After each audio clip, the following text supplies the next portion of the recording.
केते टंका रोजगार करुथिले पाइबे प्रधानमंत्री आवास गृह। नमस्कार बंधुगण, जय जगन्नाथ।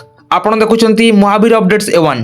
मु लिखुन प्रधानमंत्री आवास योजना को नहीं आस्थिबा नुआ अपडेट रे आपनको स्वागत करूची। आसंतु आरंभ करिबा जानिबा कोन रहिछि संपूर्ण खबर। केते टंका रोजगार करुथिले पाइबे मागणा घर। पीएम आवास योजना रे आवेदन करिबा को चाहुछंती कि ता पूर्वरु जानंतु कोन रहिछि योग्यतार मानदंड। निजस्व घर करिबा समस्तंकर स्वप्न। समस्ते निज स्वप्न पाई बहुत कठिन परिश्रम करती। निज स्वर्जित पुंजी जमा करिबा परे भी अनेक लोक घर करि पारु नाहंती कि निर्माण करि पारु नाहंती। आवास योजना को नहीं आसिला बड़ खबर। एपरि किछि लोकंक पाई भारत सरकारंक द्वारा सहाय्य दिया जायछि।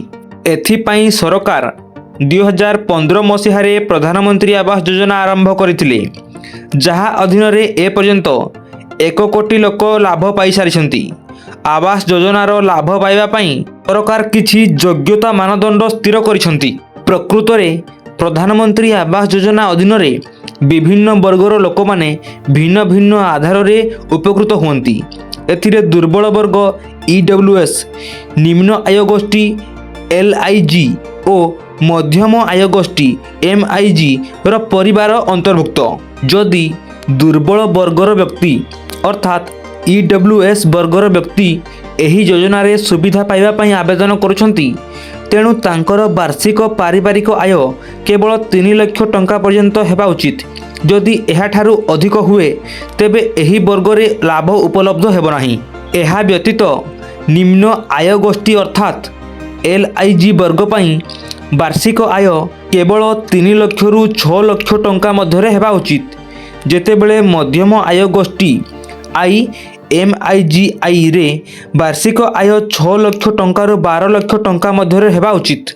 जदि आमे मध्यम आय गोष्ठी तेबे एथिरे वार्षिक आय 12 लाख टंका रु 18 लाख टंका मध्यरे हेबा उचित।